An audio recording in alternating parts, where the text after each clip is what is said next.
बड'लेण्ड रादाब नायगिरि बयखौबो बरायबाय।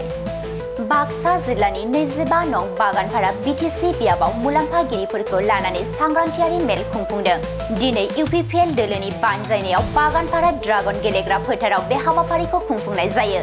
सरकारनिफ्राय मोननाय आसनिखौ मोजाङै मावफुंनो थाखाय थुलुंगाखां होनाय थांखिजों बे हाबाफारिखौ खुंनाय जायो।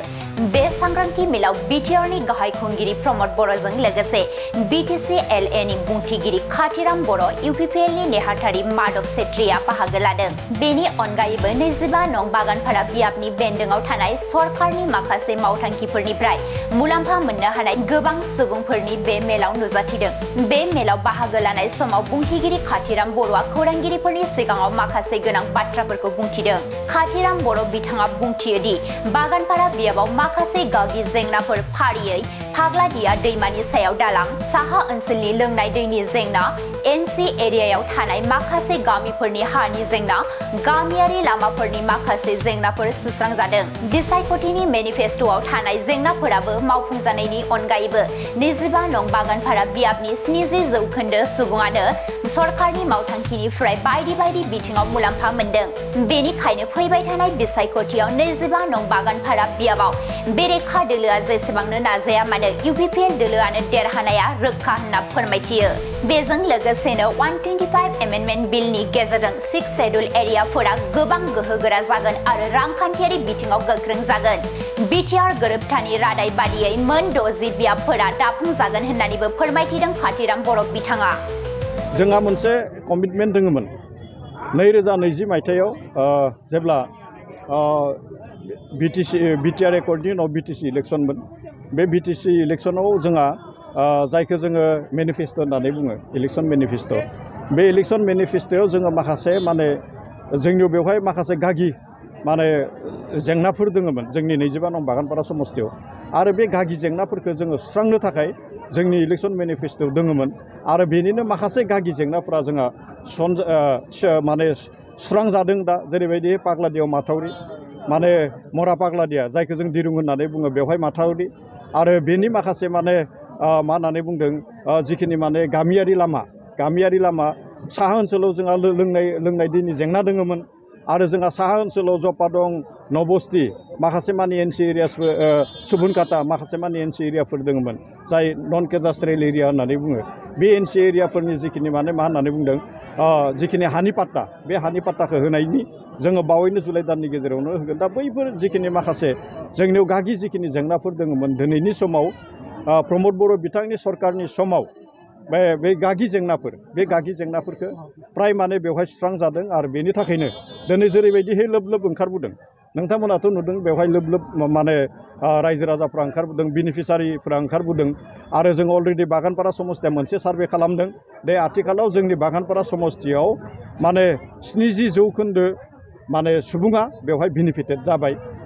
दा बे हिसाबैनो फैबाय थानाय जि मोनसे सम, फैबाय थानाय समाव गुबुन बेरेखा हान्जाया जियानो नाजायाथों मानो नैबे बागानपारा समस्तियाव जों इउपिपिएल दोलोआनो देरहानायनि पुर्न जि मोनसे सम्भाबना, बे सम्भाबनाया दोङो। जोंनि बिबानगिरि बिथांमोना खामानि मावबाय थादों।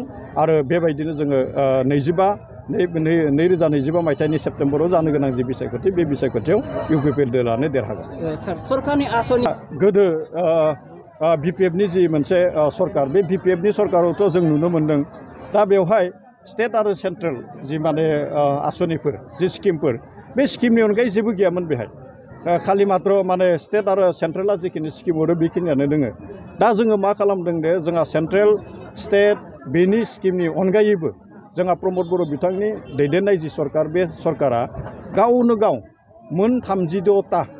मोन 36टा आयदायाव बेवहाय गावनो गाव जौगानो हानाय, जायखौ इंराजियाव फ्लेगशिप स्किम होननानै बुङो, बे फ्लेगशिप स्किमफोरखौ बानायनानै लानाय जादों।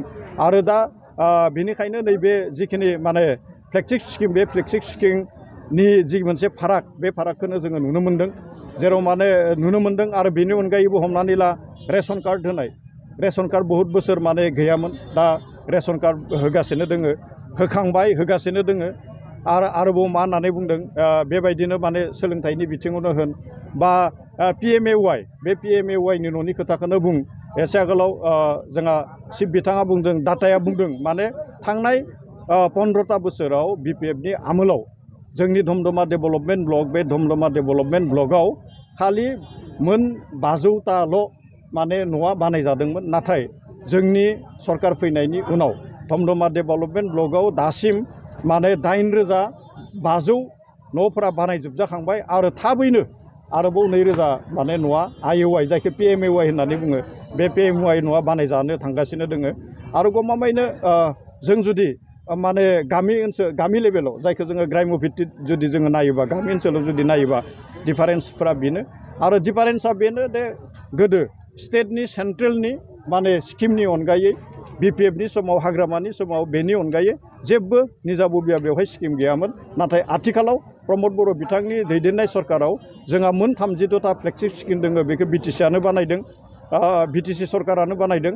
आरो सेन्ट्रेल आरो स्टेटनि जिखिनि स्किमफोर बेथ' दंखायोआनो डिफारेन्सआ बेनो बिटिआर सुक्तिया 2020 मायथाइयाव जादों जों बेखौ गासैबो मिथिगौ 23 जानुवारियाव दा बे बिटिआर सुक्तियाव माखासे मानि दफाफोर दङ आरो बे दफाफोरनि जिमानखिनि माने खामानि मावनाय बेखिनि खामानि मावनाया दा सोलिगासिनो दङ माखासे खामानिया आरो नैबे मोनसे खामानि मावनांगौ दंबावो दे 125 जि कन्स्टिटिउसनेल एमेन्डमेन्ट बे एमेन्डमेन्टनि गेजेरजों बिटिआर सुक्तिनि जिखिनि माने राजखान्थियारि जिखिनि माने दफाफोर बे राजखान्थियारि दफाफोरा बेजों मावफुंजागोन आरो बेनि गेजेरजों मर अट'नमि बिटिआर ओनसोलाव बा सा सानजा भारतनि जिखिनि 10टा माने 6 शिडिउल दङ बे 6 शिडिउलाव मर अट'नमि फाइनान्सियेलि माने मर अट'नमि बेसोर मोनगोन आरो बे एमेन्डमेन्टनि गेजेरजोंनो जोंहा जिहेतु माने बेवहाय क्लज दंखायो आरो बे क्लजनि गेजेरजोंनो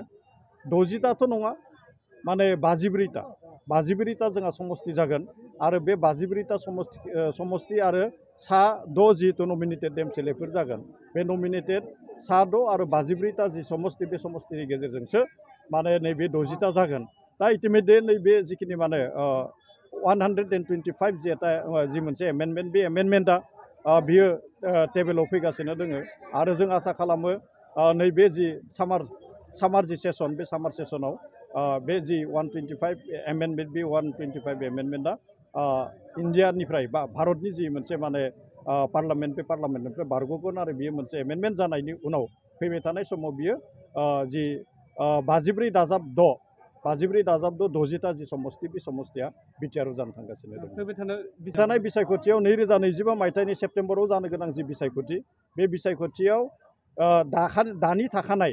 40+6 इलेक्सन जाया माने 40 जागोन 40 बियाबाव जागोन दा बेनिखायनो 40 बियाबाव जानो थाखाय आसाम सरकारा नटिफिकेसन होखाबाय आरो आसाम इलेक्सन कमिसनाबो दा माने नटिफिकेसन होखाबाय बेबायदिनो जोङो नुनो मोन्दों बे गहपुरनि माखासे ओनसोला धोनसिरियाव माने बिश्वनाथनि माखासे ओनसोला रौतायाव आरो माने मा होननानै बुंदों बियो सनितपुरनि माखासे ओनसोला बे जोंहा अदालगुरि जिल्लानिनो समष्टि मोनसेयाव बियो मा जागोन दे बियो माने थादेरफागोन दा बे हिसाबै आरोबाव नैबे तामुलपुर नलबारि जिल्लानि माखासे गामिया तामुलपुराव माने सोसनजादों आरो बे तामुलपुरनि गयबारि समष्टियाव माखासे गामिया थागोन आरो जोंनि 25 नं बागानपारा समष्टि बे बागानपारा समष्टियाव बियो फैगोन आरो दा बेखौ आसाम सरकार आसामनि जि माने आसाम इलेक्सन कमिसन बेखौ नटिफिकेसन खालामबाय आरो गासै प्रिपारेसना जाबाय थादों दा बेनिखायनो 2025 मायथाइयाव जानो गोनां जि बिटिसिनि 5थि बिसायख'थि बे बिटिसिनि 5थि बिसायख'थिया 40टा समष्टियावनो जागोन आरो बेबायदिनो बिनि जिखिनि प्रस्तुति बियो सोलिगासिनो